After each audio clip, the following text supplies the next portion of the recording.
பல்வேறு குற்றச்சாட்டுகளின் கீழ Telegram CEO பாவல் throw கடந்த சனிக்கிழமை பிரான்ஸ்ல வைத்து கைது செய்யப்பட்டார். இந்த கைது நடவடிக்கை அரசியல் ரீதியானது இல்லைன்னு பிரான்ஸ் அதிபர் இமானுவேல் மேக்ரான் சொல்லியிருந்தார். இருந்தாலும் பிரான்ஸ் கிட்ட இருந்து ரஃபேல் விமானங்களை கொள்முதல் செய்யும் திட்டத்தை ஐக்கிய அரபு எமிரேட்ஸ் தற்காலிகமா நிறுத்தி வச்சிருக்கு. பாவல் த்ரோ ரஷ்யாவில பிறந்தவர். இருந்தாலும் இவர் தன்னுடைய குழந்தை பருவத்தை பெரும்பாலும் இத்தாலியில தான் கழிச்சாரு. இப்போ இவர்கிட்ட ரஷ்யா, ஐக்கிய அரபு எமிரேட்ஸ், பிரான்ஸ், கரீபியன் தீவு நாடான செயின்ட் கிட்ஸ் மற்றும் நெவிஸ் ஆகிய நாடுகளுடைய குடியுரிமை இருக்கு. ரஷ்யால டெலிகிராம் அலுவலகத்தை த்ரோ வச்சு நடத்திக்கிட்டு இருந்தப்போ ஒரு பஞ்சாயத்து ஏற்பட்டது. அதாவது கடந்த 2010ஆம் ஆண்டு உக்ரைன்ல டெலிகிராம் பயன்படுத்துபவர்கள் என்ன செய்திகள் எல்லாம் பகிர்ந்துக்கிறாங்கன்னு விவரங்களை ரஷ்யா கேட்டது. ஆனா பயனர்களுடைய பிரைவசி ரொம்ப முக்கியம், அதனால எங்களால அந்த தகவல்களை தர முடியாதுன்னு த்ரோ வெளிப்படையா மறுத்துட்டாரு.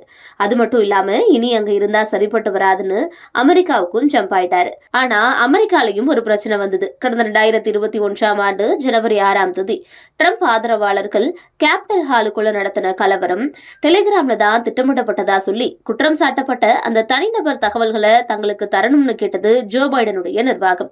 ஒரு முறை தகவல்களை கொடுத்துட்டா எல்லா முறையும் இதையே மேற்கோள் காட்டி தகவல்களை பெற பல்வேறு நாடுகளுடைய அரசுகளும் முயற்சிக்கும்ங்கிறத உணர்ந்த த்ரோ அமெரிக்க அரசுடைய கோரிக்கையை நிராகரிச்சு அங்கிருந்து வெளியேறிட்டாரு.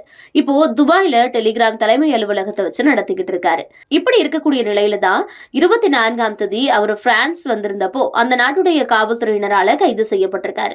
பண மோசடி, போதைப்பொருள் கடத்தல் மற்றும் ஆபாச பதிவுகள் போன்றவற்றிற்கு டெலிகிராம் செயலி காரணமா இருக்குன்னு சொல்லி ஏற்கனவே பிரான்ஸ் அரசு அவர் மீது குற்றம் சுமற்றி இருந்தது.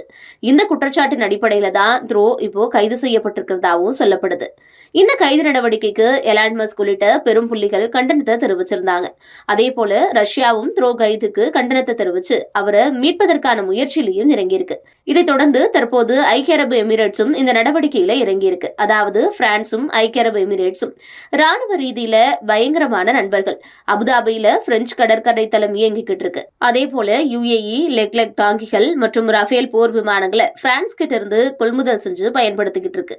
மேலும் சில ரஃபேல் விமானங்களை வாங்குறதுக்கு யுஏஇ பிரான்ஸ் கிட்ட ஒப்பந்தமும் போட்டிருந்தது. ஆனா த்ரோ கைது காரணமா இந்த ஒப்பந்தத்தை தற்காலிகமா நிறுத்தி வைக்கிறதா யுஏஇ அறிவிச்சிருக்கு. த்ரோவோட கைது நடவடிக்கைக்கு எலான் மஸ்க் உள்ளிட்ட தொழிலதிபர்கள், ரஷ்ய அரசுலாம் எதிர்ப்பு தெரிவிச்சிருக்கக்கூடிய சூழல்ல இப்போ யுஏஇ பிரான்ஸ் கிட்ட வாங்க இருந்த ரஃபேல் போர் விமானத்துடைய ஒப்பந்தத்தையே தற்காலிகமா நிறுத்தி வச்சிருக்கிறது பெரிய அளவுல பேசு பொருளா மாறி இருக்கு. த்ரோவுடைய கைது நடவடிக்கை மேலும் என்னெல்லாம் தாக்கத்தை ஏற்படுத்தும் அப்படிங்கிற எதிர்பார்ப்பையும் எழுப்பியிருக்கு.